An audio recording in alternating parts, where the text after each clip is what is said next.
Hi, Dyslexic Genius here, Brad Hurt. My phone number is 864-236-1680, or you can email me at dyslexicgeniushurt@gmail.com.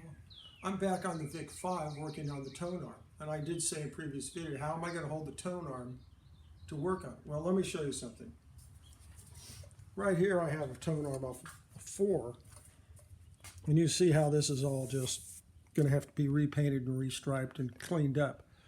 So how am I going to hold this? I'll take the tone arm off here. But how am I going to hold this back bracket? Well, this is how you hold the back bracket to work on it. So what I've done is I've taken a just cheap piece of angle iron, okay, and I drilled 2 holes, but I moved the holes not centered but out to the edge. You can see this if they're out to the edge to clear the nut. Now,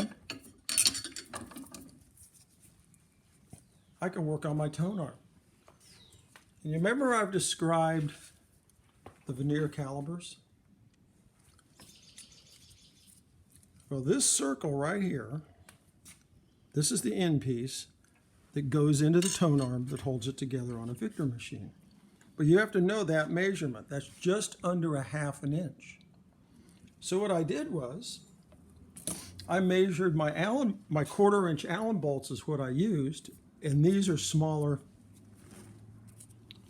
than this, but you're going to have to use a veneer caliper. So I marked out where I wanted to drill. I used a 1/4 inch bolt drill, and I just drilled it out.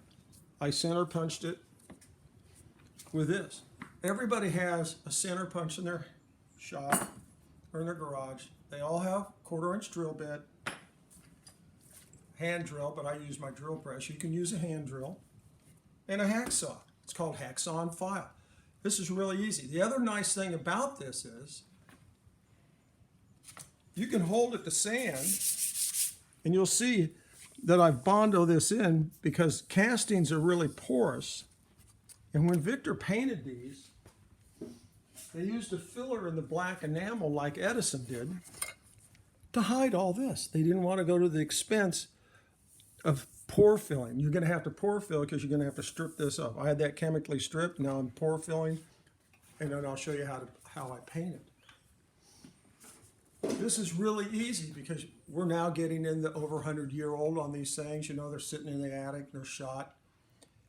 This is a lot of fun in the hobby, and I just wanted to point this out, how I can hold this, how you can hold this now, and you can lay all your decals out, right? You can buy the decal kit, and you can lay your whole decal out. It's sitting here perfectly.